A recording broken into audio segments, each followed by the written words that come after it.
आमचं असं मत होतं का जर शेतकऱ्याच्या आम्ही जे काही आता विधानसभा लढू यामध्ये एक बच्चू कडू आहे, एक आमचा राजकुमार आहे. उद्या जर आमचे 20 निवडून आले आणि शेतकरी मजुराच्या हिताचे निर्णय झाले नाही तर मग आम्ही मुख्यमंत्र्याचा गणपती करू, असं त्याचा भाषणातला माझा उल्लेख होता.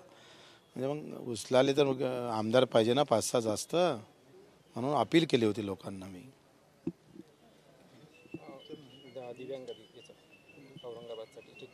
मोर्चा होत आहेत संभाजीनगरमध्ये, वेगवेगळे आकर्षक पोस्टर लागलेले आहेत, लक्षवेधी पोस्टर आहेत अमरावती शहरात.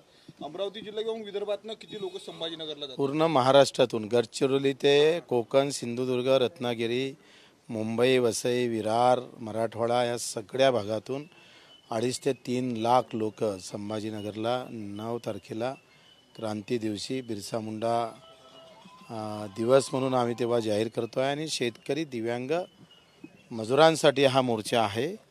हा जाती धर्माच्या पलीकडे जाऊन भाजपा हिंदुत्वाचा नारा देत असताना काँग्रेस पुन्हा जातीचे नारे देत असेल तर आमचा शेतकरी शेतमजुराचा नारा घेऊन आम्ही हा आक्रोश मोर्चा काढतो आहे 9 तारखेला. भाऊ, सध्या राणांचा दौरा चालू आहे, मेळघाटमध्ये आभार दौरा सुरू आहे. या दरम्यान तुमचे आमदार सहकारी राजकुमार पटेल यांच्यावर त्यांनी गंभीर आरोप केले आहेत की आदिवासींचं रक्त राजकुमार पटेल यांनी केलेलं आहे. माझ्या पराभवाची सुपारी देखील राजकुमार पटेल यांनी घेतलेली आहेत. यापूर्वी राणा तुमच्यावर आरोप करत होते, आता मेळघाटात जाऊन आरोप पटेलांवर केले आहेत. कसं पाहता या राणांच्या आरोपाला? मला वाटतं त्या आरोपावर एवढं काही लक्ष देणं गरजेचं नाही. आमचा एक लहानसा कार्यकर्ता त्याच्यावर उत्तर देईन. हो, एक शेवटचा प्रश्न आहे. आनंदराव अडसूळ पुन्हा एकदा न्यायालयात जाणार आहेत, कारण नवनीत राणाच्या बाजूने जो सर्वोच्च न्यायालयाने निकाल दिलेला होता तो निकाल समाजासाठी घातक असल्याचं मत त्यांनी दिलं. मला न्यायालयाकडून काही अपेक्षा नाही आहे. न्यायालय यंत्रणा अर्धी अधिक ढिसाळ झालेली आहे. तुम्ही सांगा 4 तारखेला मला वाटते अर्ज भरणं होता. ज्या दिवशी अर्ज भरला त्या दिवशीच्या अर्ध्या तासा अगोदर जेव्हा निर्णय येतं आणि बावनकुळेजी म्हणतं का आमच्या बाजूनच निर्णय लागेल, तर मग न्यायालय व्यवस्था राहिली कुठे जिवंत? अविश्वास न्यायालयाच्या व्यवस्थेवर निर्माण होत चाललेला आहे. की दर्जा, त्याचा मान सन्मान जो न्यायालयाचा ठेवत होते, माझ्यासारखा सुद्धा न्यायालयाच्या बाबतीत बोलताना फार विचार करत होतो. पण आता आम्हाला तो विचार राहिला नाही, तो धाकही राहिला नाही.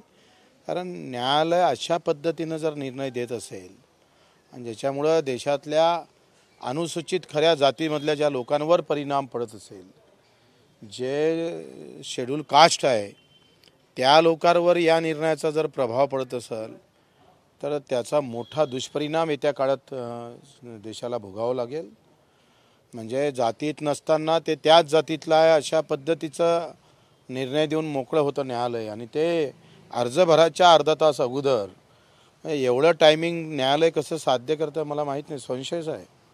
जरूर अडसूळांनी वरच्या न्यायालयात गेलो पाहिजे, आम्ही सुद्धा त्यांच्या सोबत राहू. अडसूळ 3 विधानसभेवर त्यांनी दावा केलेला आहे. बडनेरा असेल, तिवसा आणि दर्यापूर 3 मतदारसंघांवर त्यांनी दावा केलेला आहे. कसं पाहता?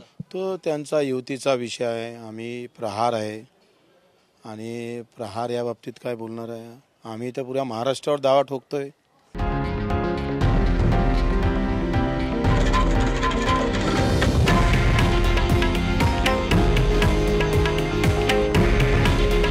हे आहे देशातील नंबर 1 न्यूज नेटवर्क आणि आपण पाहत आहात TV9 मराठी.